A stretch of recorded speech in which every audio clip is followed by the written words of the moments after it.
fazer um podcast agora, recente agora, um pouco tempo aí, nem botei no ar não.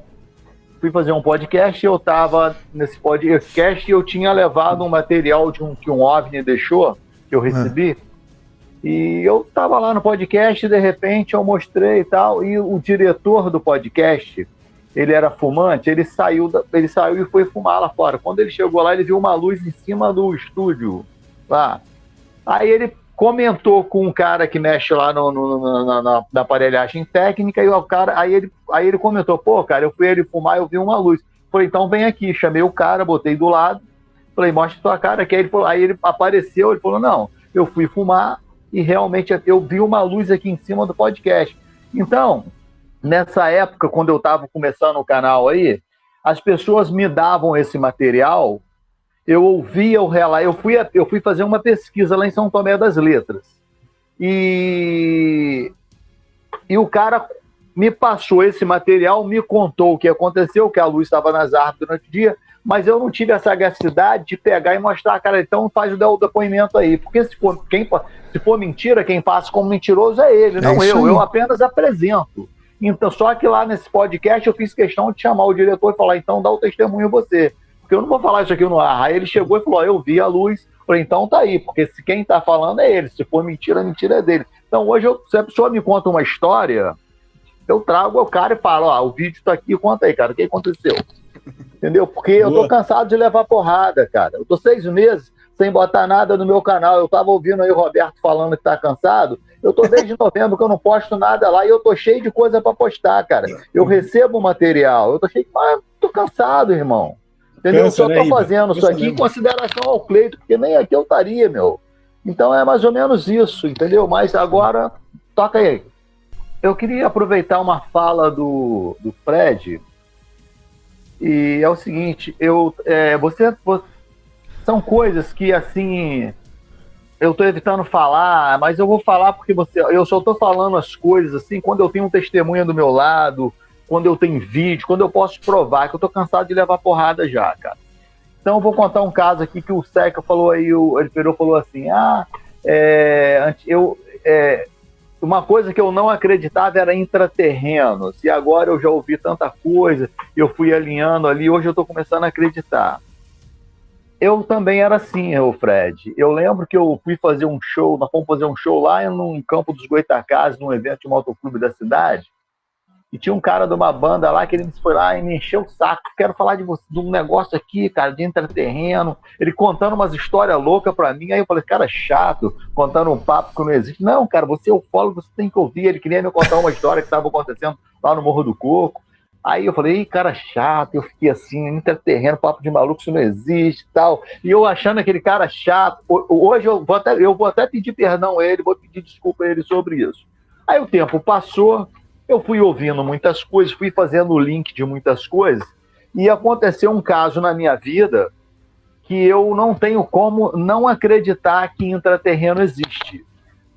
Tem um garotinho, o Cleito foi lá comigo, tem um garotinho que eu estou pesquisando aí, que o garotinho ele tem câncer, e os seres, ele foi abduzido, ele entrou na nave, os seres curaram esse garotinho, a mãe dele estava fazendo tratamento, e os seres curaram esse garotinho. A mãe dele, essa semana, entrou em contato comigo. Ele se tratava no Instituto Nacional do Câncer. A mãe dele falou que os médicos se reuniram e falaram que eles não estão tendo como explicar o que está acontecendo, como esse garoto se curou. Então, aí eu conversei muito com esse garotinho. Eu fui lá na casa dele, fui o Cleito e o Júlio Duque. Eu fui lá conversar com esse menino. E esse menino mandou me chamar lá porque ele queria me dar umas mensagens, umas coisas que iriam acontecer comigo. E tudo que ele falou aconteceu comigo, e o que aconteceu também. Antes, ele me provou que esses seres existem. Ele falou que ia aparecer naves em cima da minha casa, que eu ia ver, e apareceu, eu filmei, eu tenho testemunha.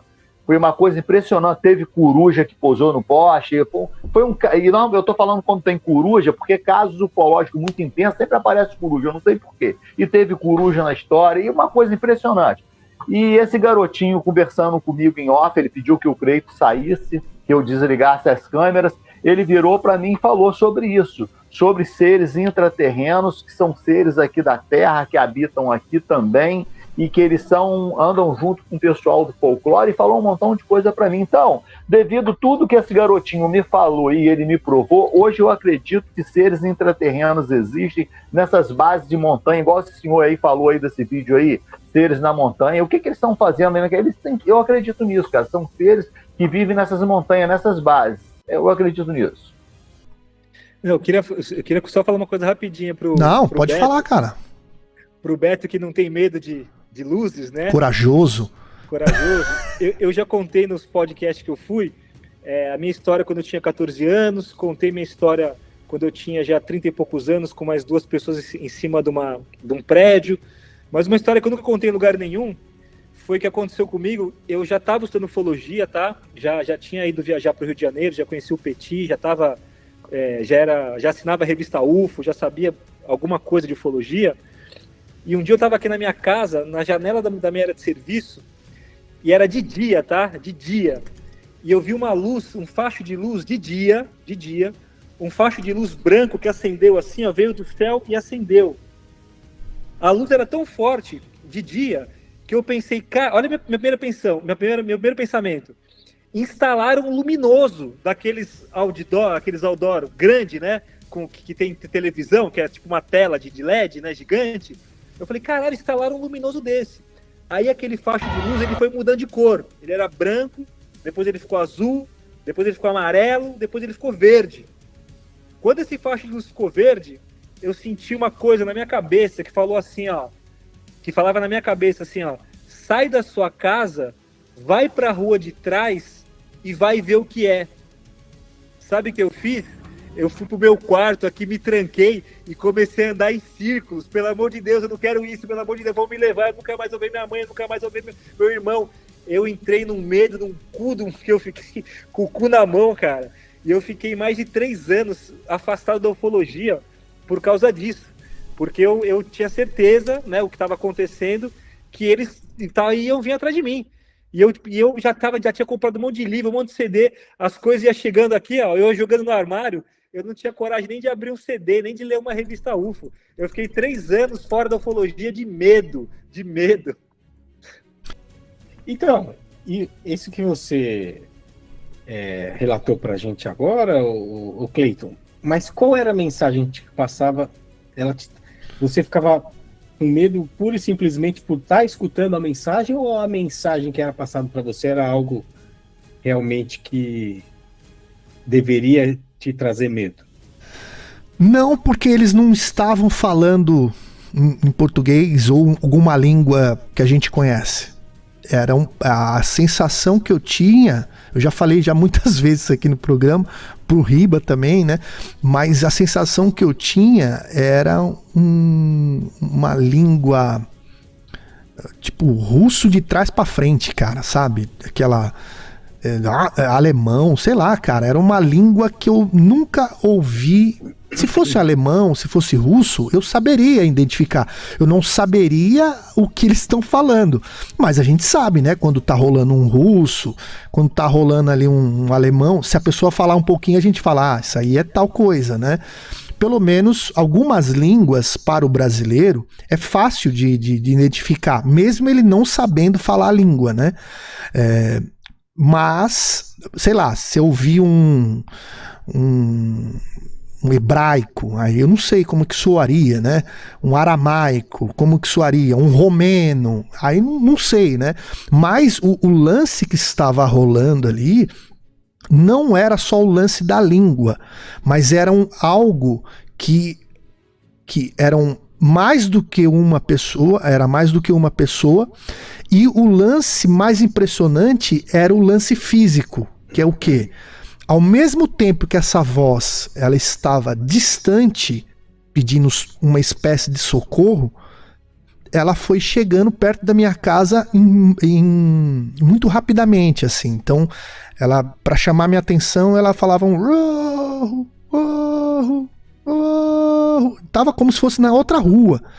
E eu achei que era várias coisas, abri a janela, tinha um campo na frente da minha casa todo escuro, eu achei que tinha alguém ali, né?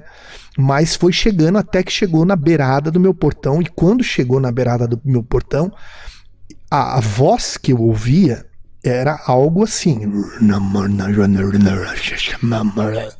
Era um negócio assustador, cara. Eu falei, não é possível, eu tô sonhando, cara. E quando eu coloquei a cabeça... Isso eu tô resumindo, tá? Claro. Porque eu fiquei tentando achar coisas lógicas. Eu poderia ir... Se eu fosse talvez o Roberto, eu conseguiria ir até a varanda. Mas eu fiquei com medo, cara. Porque tava tão em cima... que eu falei, meu, o cara tá escalando, achei que era pichador, achei que era um monte de coisa. Só que o que me chamou a atenção foi que os cachorros não latiram, cara. Então, pô, cai uma folha lá, meus cachorros latem pra caramba, tal, e dessa vez não latiram. E quando eu tentei ganhar ângulo, porque entre a minha janela e o muro da rua, que era um muro alto, eu não conseguia ter ângulo quando a pessoa está encostada no muro para eu conseguir enxergar. E quando eu estiquei a cabeça, cara, essa voz ela entrou no meu quintal com cachorro, com tudo, e deu uma risada embaixo de mim, cara. Risada aterrorizante, que até hoje eu não sei explicar de onde que veio essa risada, cara. Meu, então aquele dia eu caí para trás, aí deixei a janela aberta de medo, aí começou tudo de novo, chamar, me pedir socorro, aí eu fui cantando a bola, eu falei assim, ó, agora eles vão fazer isso, agora vai fazer isso. Aí na hora que chegou a hora de entrar no quintal, eu falei, meu, e agora eu não tô com coragem de fazer isso. Chamei, eu morava com a minha avó, né, chamei minha avó tava dormindo profundamente, não acordou, e aí eu falei, agora eu vou tentar esticar o pescoço, ele vai rir de novo. E aí quando riu, eu dei um xingo, né? Xinguei bem, enchi a boca pra xingar, né? Vá-se, né? E seu filho da... E fechei a janela, cara, e comecei a rezar. E ali foi a última vez. Então isso me levantou algo que não era algo espiritual. Era algo físico, porque eu confirmei no outro dia. Um amigo meu que morava 5 casas pra cima da minha, ele chegou e falou assim, meu, me contando, o seu primo tava na minha casa ontem, que era tudo da mesma turminha, né?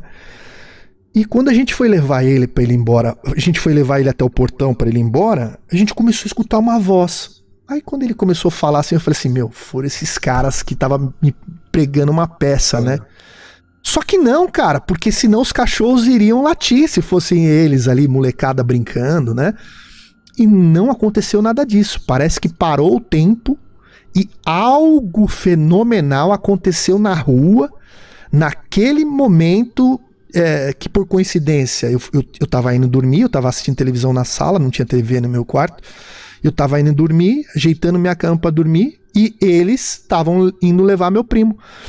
E aconteceu a mesma coisa. Como pode acontecer a mesma coisa? Eu ter a sensação de uma voz dentro do meu quintal e eles ter a sensação de uma voz dentro do quintal deles 5, 6 casas para cima. Então, é isso que eu falo para vocês. Esse fenômeno é um fenômeno que com certeza...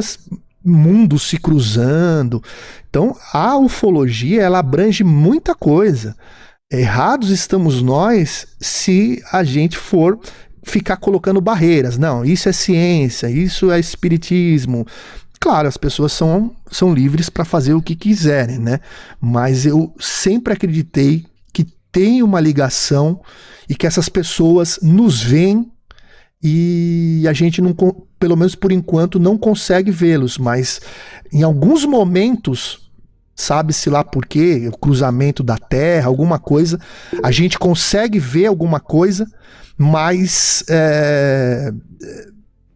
que a gente talvez chame de outra coisa, chame de espírito. Não, que você falou que você rezou para não ter mais esse contato.